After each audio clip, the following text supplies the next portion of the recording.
Hello everyone, welcome to my channel. My name is Adeze Atterson. I'm the president of Adeze Atterson Family Club. Today, I welcome you to the book session discussion we've had for the past 2 months. We are looking at the book Gentle Measures in the Management and Training of the Young. I hope you had the opportunity to look at the practical steps that we shared the last time, and I hope that in practicing it, you found it helpful and you were able to use it to improve your engagement with your children.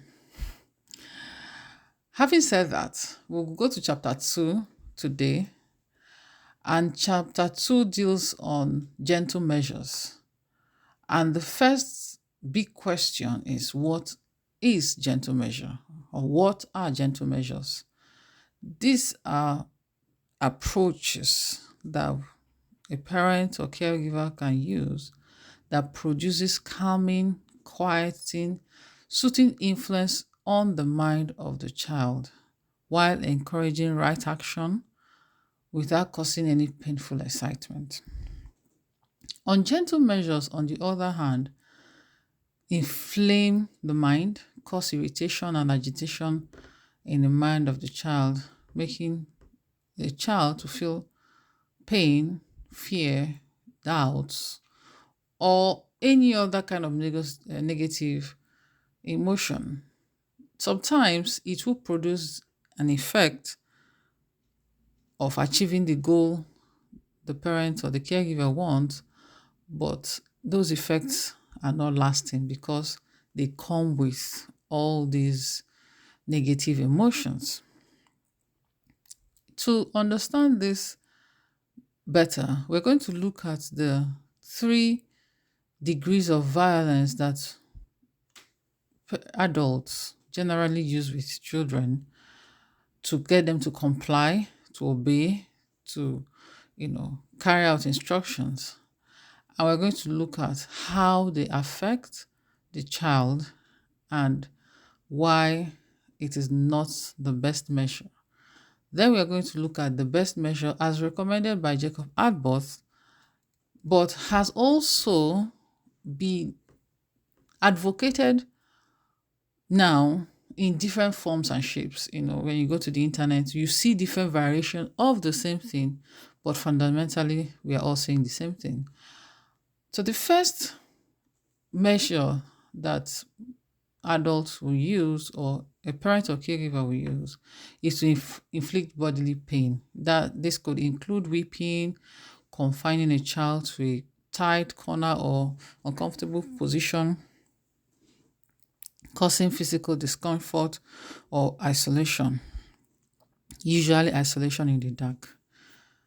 Like I mentioned earlier, this has a tendency to produce correction of the fault. Most time the result is immediate, is visible, but it shocks the nervous system of the child. Why is this important? A child at this point has a delicate nervous system. The world is new. Most of the experiences the child is having it for the first time. And depending on how negative or positive is, it excites and leaves an impression on the child that are sometimes for life, depending on the gravity or seriousness of it. So bearing that in mind, we don't want to use measures that are violent, that continuously makes an imprint of pain, terror, resentment or anger on a child's brain, as these violent measures will produce, definitely. But we have to consider alternatives so that the brain of this child, tender and sensitive as it is at the time of training, is secured for better and greater development. I just find out that some of the things that parents make a fuss about are not really things that have lasting effects. And because of the things that don't have lasting effects, we do things to the child or with the child that makes permanent imprints on the child's mind that invariably affects healthy development. I mentioned that some of them have permanent marks, even though we don't see them immediately. And I'm going to give an example later on. And some of them have obvious results. We can see the effect of that method on the child immediately. We'll leave it at that. We'll run through and we'll just take general consensus about what is the best way to handle this. The second one is the frightening method. The frightening method bases its tactics on pain and terror through the imagination. The child, like I said, is at that stage of life where everything is new, impressions are new. Sometimes they don't have reference for the impression. So when a child is um, frightened with things like phantoms, monsters, policemen, and it gives them a frightening effect that produces terror in their mind. Now, to you as an adult, you're using that. Sometimes we find it funny, but these things are real to the child. They don't perceive it as a game or as a thing that will pass. They actually believe it, because you have to remember that at this stage of a child's life, you are the source of truth, you are the source of life, you are the source of belief systems and perspectives. So what a parent utters or what a trusting caregiver utters to a child is truth to them. So when you say a monster is going to take you at night if you don't obey me, they believe truly that a monster is going to come and take them. So having this in mind, bearing this in mind, we should be very careful not to apply this kind of method to get results, to get them to obey, to comply with us. And then we should not undermine or underrate the effect of this one, because it affects the mind mostly and we don't see the effect. It does have effects that eventually plays out in the life of children, and we will go into that more as we look at examples towards the end. The third one is harsh reproofs and threatenings. This falls under stern rebukes, solemn warnings, where you're using things like heaven or hell, God, deities, whatever you believe in, witches, wizard, to threaten a child. Okay? The intended purpose is to cause alarm and distress that will cause the child to comply. While this is not a physical violence, it still has that element of mental agitation. And I feel the worst part of this is that when you use these kind of things, the child doesn't have a reference. He has never seen God. He has never seen the devil.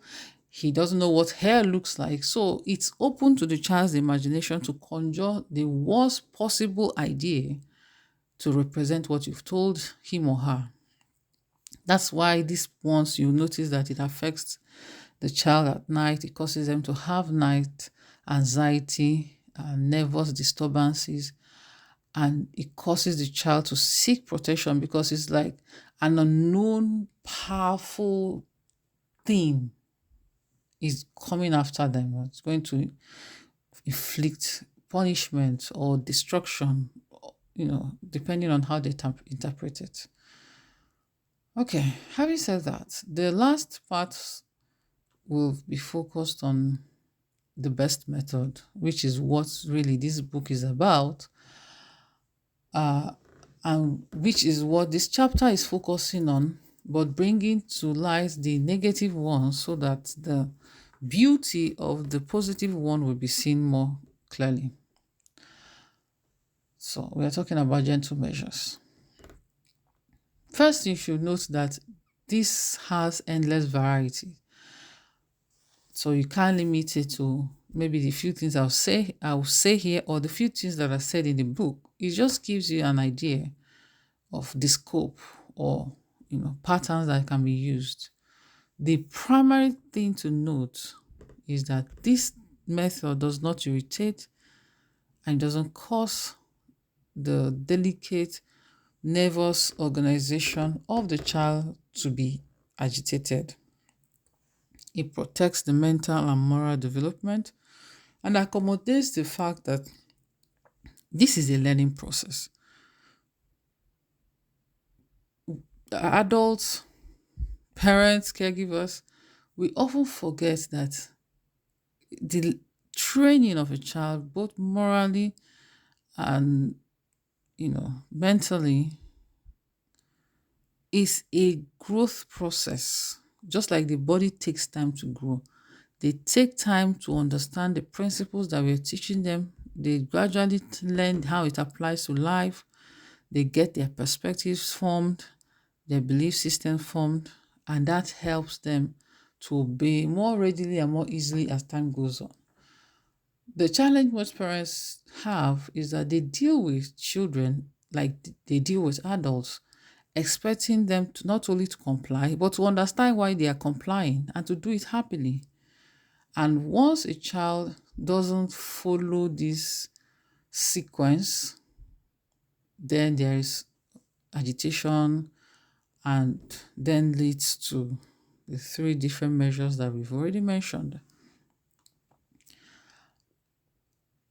Just stressing that, I'm moving on to the reason why gentle measures are good. Sorry. The gentle measures, first and foremost, is not a realization of authority. We're not telling you to lose your authority over the child. We're not telling you to lower your moral standard. And this method truly is the surest and safest way to establish authority. Now, to apply gentle measures according to this book, remember, there are two things that are essential. One, you need to choose the right time. Two, you need to choose the right forms. There are different forms that you can use when you're applying gentle measures.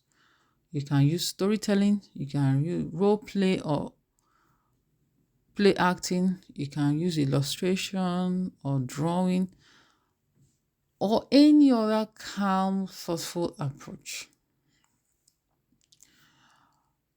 I'm going to share quickly an example of how a calm approach can play out.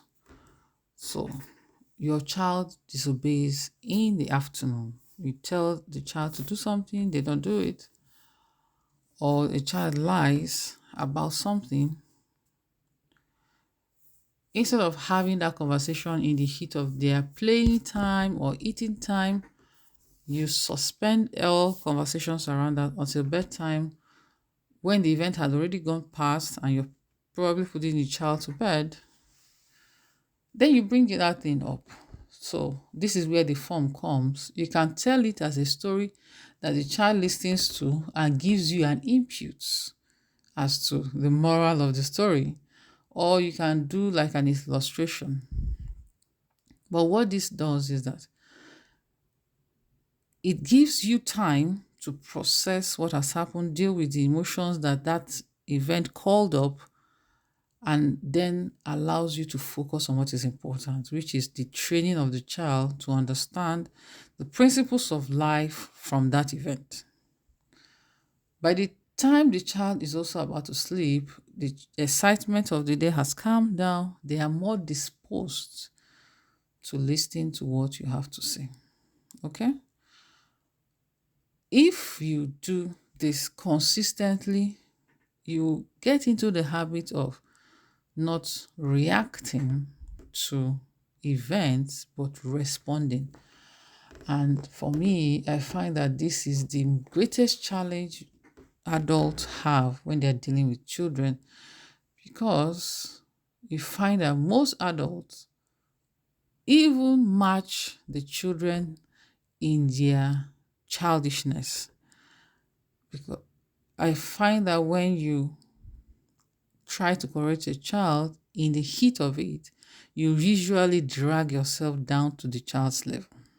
Whether you're shouting or you're screaming or you're being forceful or acting out in impatience, that happens or is happening because you haven't allowed yourself time to process what has happened and to decide the best method or form for passing the right information. And sometimes we do not even know exactly what information we are supposed to be passing. We just focus on the how the event made us feel. Maybe it made us feel embarrassed or frustrated, and that is what we are dealing with, instead of dealing with the core information or principle that we are supposed to be transmitting to the child. In conclusion, I hope the message is clear. Gentle measures are not weaknesses. They help you to correct the child and train them in the principles that will guide them in life without inflaming the mind or disturbing the delicate development of the child's emotion and moral life, and making allowance for you to build trust with them, which makes obedience real and lasting. This is the ideal result you want from your parenting efforts.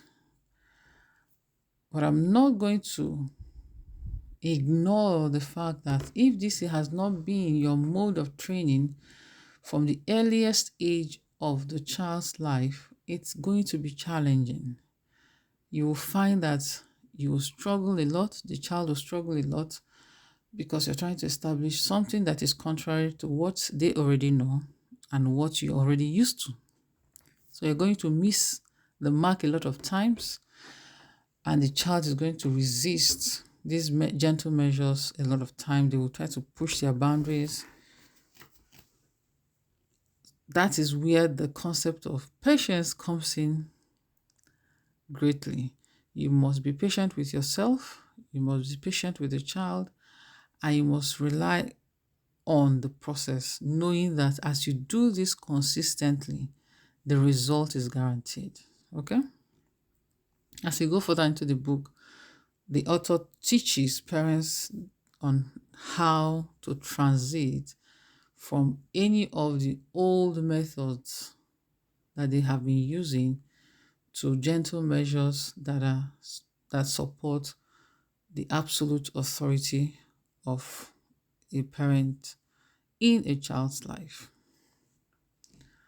I hope this video has been helpful. In the next video, we are going to explore chapter 3, which deals on there must be authority. Ponder on it, read the book ahead, and have your questions ready, your contributions, because we're going to dig deeper into how authority and gentleness work hand in hand to shape a child's character. Thanks for watching. Let's keep growing in calm, practical, and thoughtful parenting. My name once again is Adeze Atterson, And I am the president at the Atterson Family Club. Thank you.